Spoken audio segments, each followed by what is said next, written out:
Our beloved Toyota Highlander will get a radio upgrade. We are talking about the 2020 Toyota Highlander L trim that I got about maybe 4 years ago. And well, it deserves a nice little radio. It has been a great little SUV. So Idoing was nice enough to send me one of these units for testing. And I already kind of looked how to take that thing apart, and it's actually not that hard. So the radio we got here today is a 9-inch. It comes with 4 gigabytes of RAM, and they also have the variant with 8 gigabytes of RAM and 128. But the one we have here, I think it is the 4 gigabyte of RAM version with 64 gigabytes of internal storage.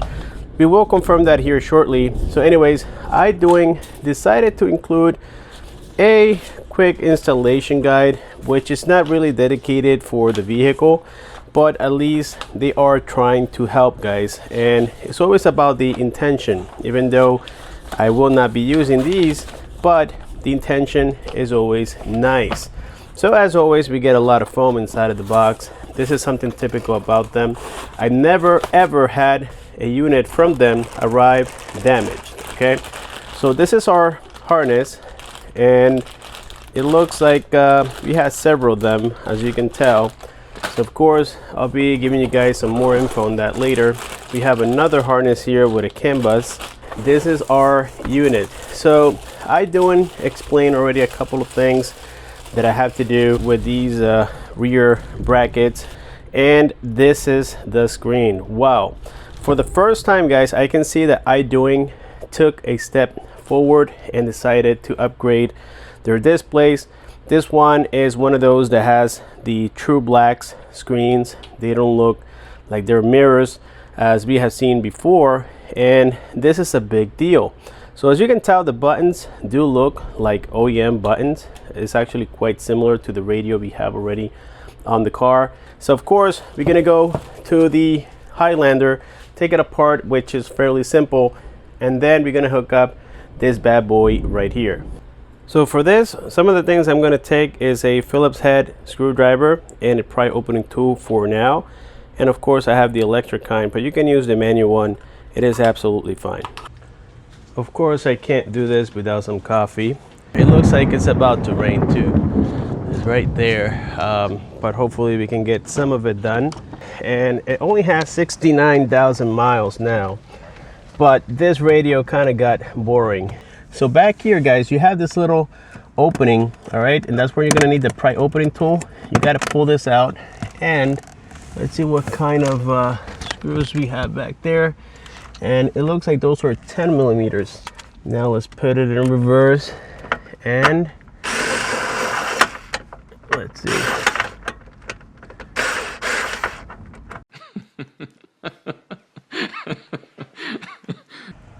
Just in case you couldn't see them, they're right there. So you got 2 here and 2 over here. I just turned on the car here momentarily because of the fact that it is raining, as you can tell. But if you guys have a magnet like this one here, then this is very handy to pull those screws out. Otherwise, with the tip of your finger, it's gonna become a little challenging just because of the position where they're in. And now that we got this done, we can just set them aside for now. And our next step is to actually remove the radio. And so you pull it out like this. All right, just take your time, guys. It looks like it's very, very fragile in the sense that if you put too much pressure in it, you could damage something. Let's see.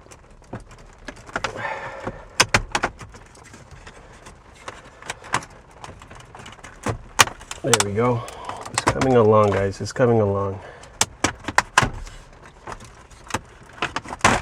There we go. And so now all we got to do, guys, is simply disconnect everything from back here. All right. Again, so far it's been a very easy experience. Several more like this for our AC, and boom, everything came out. Wow, this is really phenomenal. Check this out. Look at the buttons right here, and then compare it to the aftermarket this was definitely designed to mimic a OEM radio. Even the little knob actually looks the same, maybe a bit smaller to the factory radio. So I was looking into this, and even though there are no tutorials on how to take the radio itself off the bezel, I can tell you right now that I see one Phillips screw here, one Phillips screw here, and then we have two more on this side. Now here's the interesting part. I do understand when they were saying that I need to transfer or adjust these brackets, okay, coming from the aftermarket. I might have to bring them down a little. That's why we have more pre-holes down here, okay? So the reason we need to adjust that is because these that are located on the side, they have to come off so that we can align it with the screws for reassembly.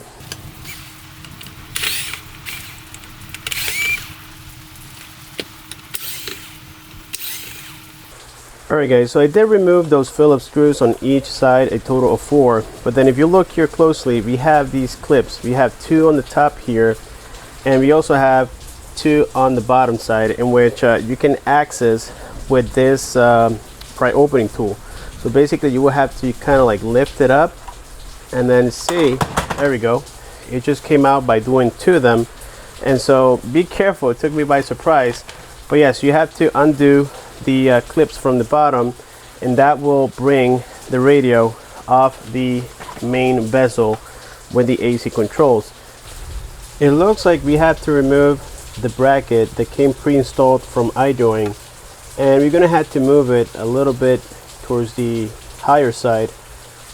Alright guys, so based on me just eyeballing this is the radio from Idoing, and if you look at this, it looks like a single din. You can see how it is flush with the upper side over here. So the single din is like right here. Well, this bracket also kind of sits flush if you move it all the way to the top, and the holes are also aligning here. So they were down here where these 4 are, and now I have moved them up here. Now keep in mind that there's a pre-existing screw on here, like on this side.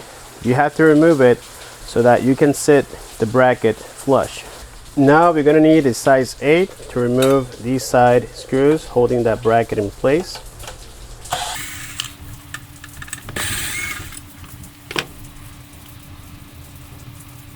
And it looks like it does align perfectly. As a matter of fact, it has this little hole right there that aligns with this as well. So they did this on purpose. It does fit, guys, perfectly.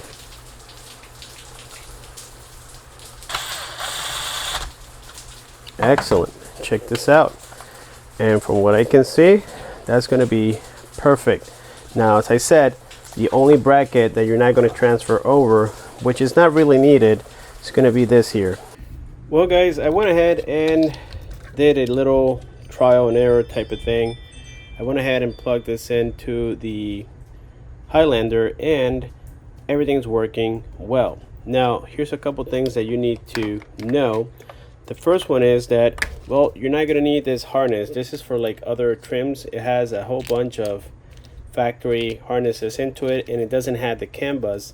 So if you're installing this on the L trims, then you will not need this part, okay? Not even this one. The connection for the USB on this one is going to be a little bit different. It's going to be the silver one, and it gets connected up here, okay? As you can see, it is a 4-pin wire. Then after this, from the main harness, which is this, the one with the CAN bus, well, you plug it into the radio all the way to the right side, looking at it from the back, and then you're going to find this white with a white and black wire.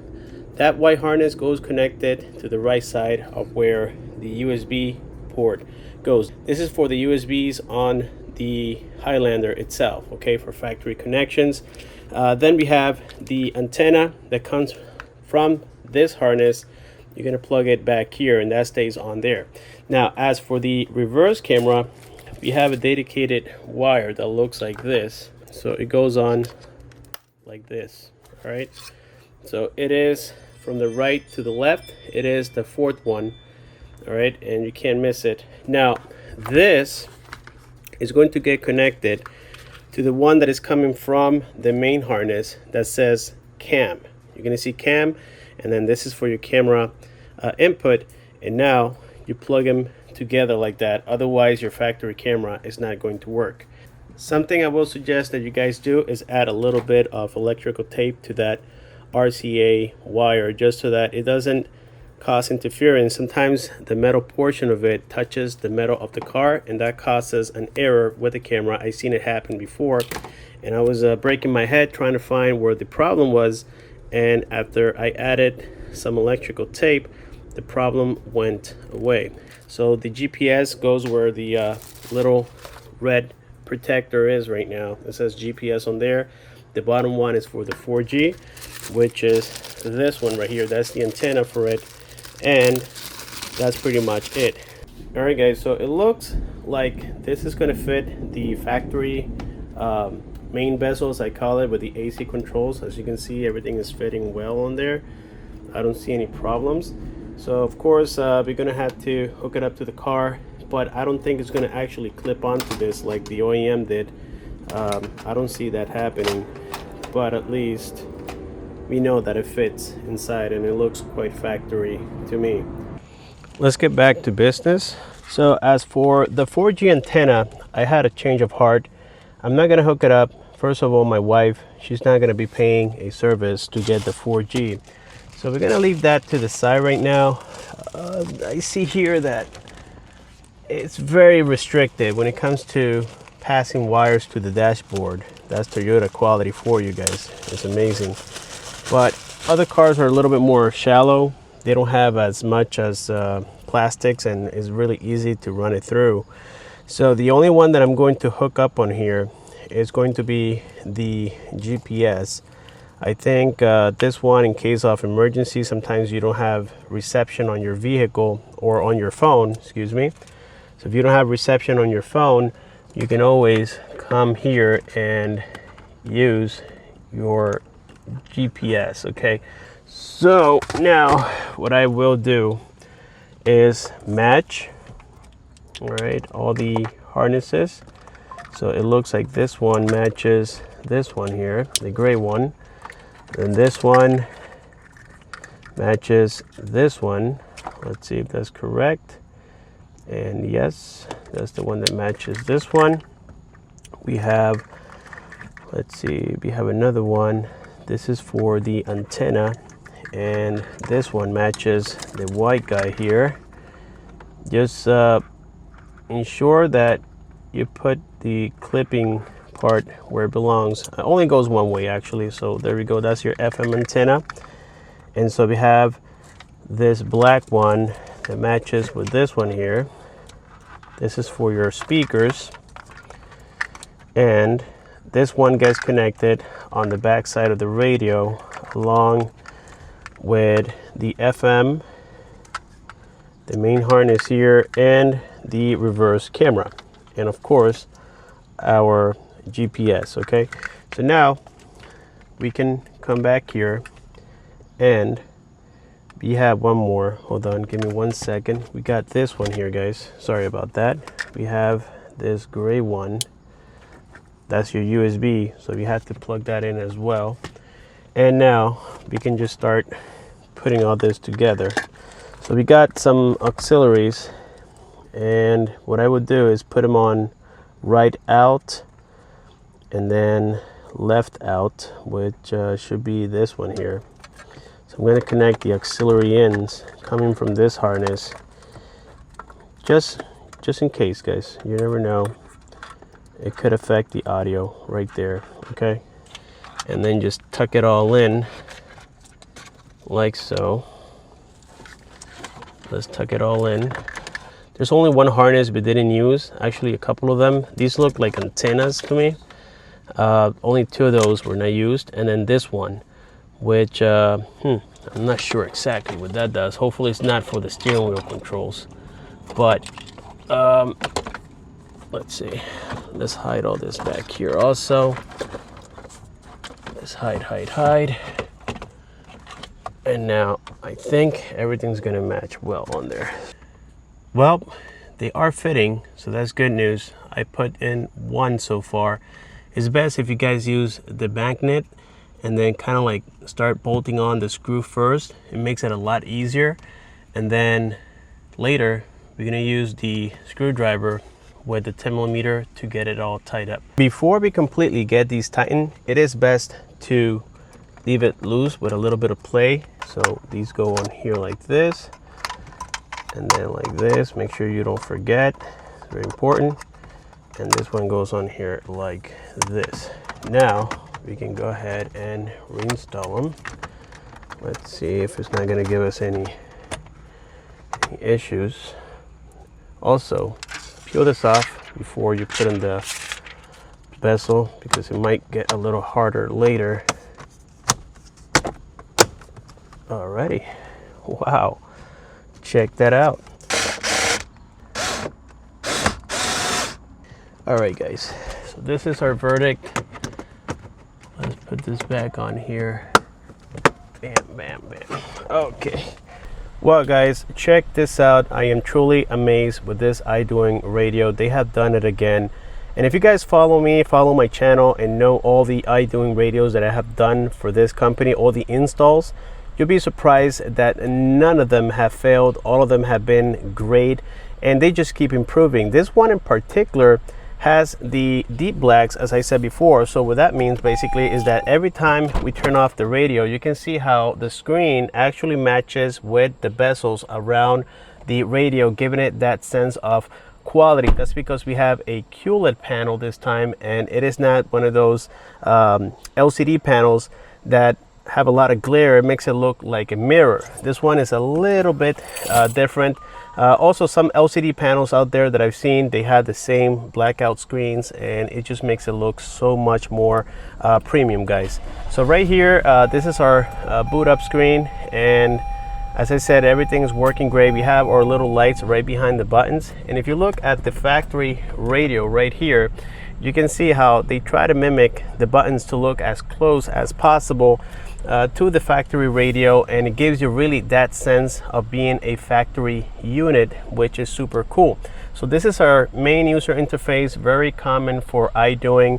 We have all of the apps right here. We have all the Google stuff, including the Play Store. You can download apps, you can do whatever you want. Keep in mind that we have 64 gigabytes of internal storage. For the steering wheels, they come already set up. So right now I'm going to increase the volume. You can see how it is reading it on the display. If we are playing music, let me go ahead and mute it. We go into the radio section. Let's go here back into the home screen. We go into radio. You can see how I can skip the excuse me for that. I can actually skip here the stations straight from the steering wheel. So yes, the steering wheel controls do work, and I'm going to give you a little hint on how this sounds. I know it is a radio station, but I really cannot play any music. I tried it not too long ago, and YouTube got me for it and said that, you know, there was a copyright, unfortunately, so I can't really show you a lot of audio or let you hear it, but I'm going to try here real quick. All right, so I don't know if you guys got, you know, the audio entirely. I know it's not a lot of audio that I'm showing you, but it sounds really, really clear. The radio stations are phenomenal. I mean, everything, the quality on this thing, guys, is absolutely insane. Check out the reverse camera. The reverse camera does work. So this is it right here, and that's our factory reverse camera. And if you connect it the way I showed you earlier, you shouldn't have any issues whatsoever.